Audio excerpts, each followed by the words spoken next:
take off, take flight with you. For we never fly, but we're flying. Hi guys, welcome back to another episode of Take Flight podcast. This is episode number 101, and as you've probably guessed from the title, is another one of our Take Flight Takeaways episodes, hosted by me, Shuwel Ahmed, one of the 4 members of the Take Flight podcast team. Now, in case you missed it, which I'm sure you haven't, but in case you have, these Take Flight Takeaways episodes, they're short bite-sized episodes of around 10 minutes where each of us takes turns to share some takeaways and learnings that we think could be of value to others. Now, in this episode, I wanted to talk about my recent experience at Cambridge University and 2 areas that I wanted to cover. 1, why am I doing this? And 2, my first impressions after the induction last month. So recently, I was fortunate enough to have been accepted into Cambridge University to start a 20-month master's program, which I will do part-time so I can continue to work on my business interests in parallel. Now, what I wanted to do is talk about why I decided to study again and my first impressions during the induction last month. So, first things first, let's start with why. So, Shuwel, why are you doing this master's at this point in your life and career? Now, I started thinking about doing an MBA back in 2014. And for those that aren't familiar with what an MBA is, it's essentially a master's in business, which gives you the knowledge and tools across multiple areas in business, from finance to management, leadership to data science, economics and strategy, and lots of other topics in between. Now, I thought for me, this would be a great complement to the experience that I've been able to gain in parallel, so an international career, while also building out Ahmed Capital Group and everything else. Now, when choosing an MBA program, I had 3 criteria that I wanted to ensure were met before starting. These 3 criteria were: 1, it had to be at a reputable university. I think to commit so much time and resources to a program, I needed to ensure that it was at a university which had a proven track record in the quality of education.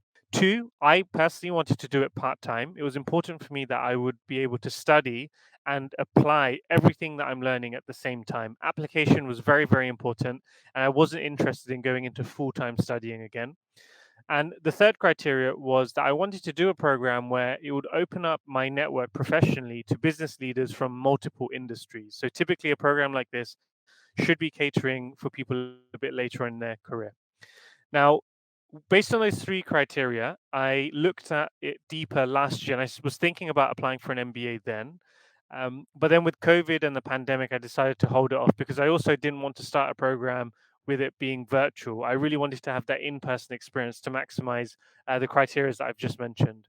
So at the beginning of this year, in 2021, I decided, in combination of changing roles into a business head in my career, and then also Ahmed Capital Group continuing to grow in parallel, I thought this would be the perfect time to take my self-development journey to a higher level and apply for part-time studies. Now, I focused on MBA programs at UK universities because I wanted to stay in Europe, because I realized for me, being close to family remains important, and also with the business interests that I have, staying in Europe, being in close proximity to them makes sense. So I applied for multiple universities, with Cambridge being the best offer, meeting all the criteria that I'd mentioned above. Now, that was a little bit about why the program and why I've decided to study again.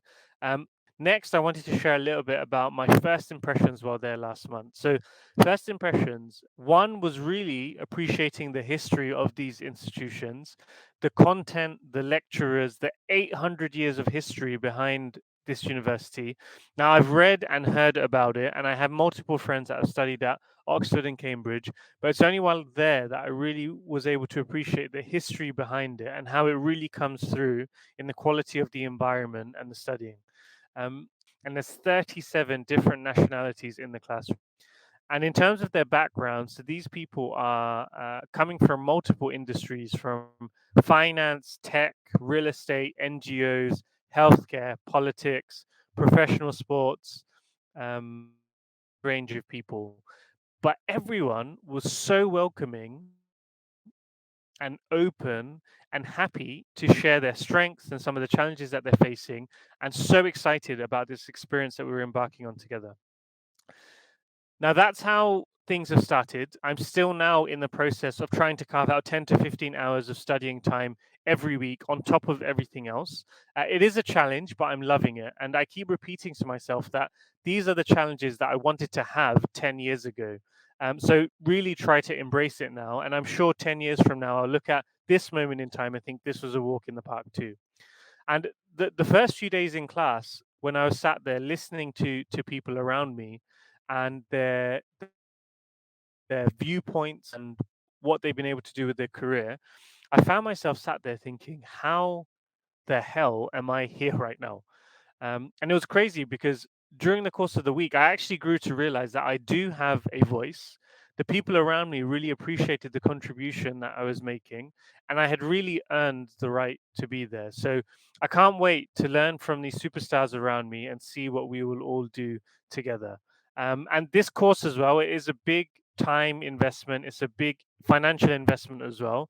I think now starting this course, this will actually mean that my self-development journey and how much I've been able to invest in my own education and development has crossed the six-figure range. So it's a big investment, but I've seen the trend that the more I invest in myself, the more output I'm able to deliver and the more value I can bring for everyone around me as well. So as you can tell, I'm really excited about this journey. It is going to be a 20-month journey as well. In those 20 months, basically one weekend a month, very intense, with probably 4 or 5 week-long experiences as well. So really excited about this journey, excited to share this with you all, our Take Flight podcast community. So I hope you've enjoyed this Take Flight Takeaways episode. You can find out more content on our Instagram page at Take Flight Podcast. Let us know what you thought about the episode. In case you're interested to learn more about what I'm studying, or you're looking to apply to a similar program, or if you want to know more about Cambridge University, I would be happy to help. Please reach out. DM me on Instagram at Shuwel1, or you can find me on LinkedIn, Shuwel. If you type that, I will come up. So would be happy to talk and help. And last but not least, if you do have 30 seconds left in your day and you wanted to really show us how much you appreciate the Take Flight podcast, if you could go on Apple Podcasts and leave us a review, it really would mean a lot. And if you haven't already subscribed to us on whichever platform you're listening to, please make sure to do that as well, so you get all the downloads whenever our episodes come out every Monday. Hope you've enjoyed this episode of Take Flight Takeaways. We look forward to catching up with you on episode number 102, which is coming out next week. Take care and take flight. Take off, take flight with you. Yeah, for we never fly, but we're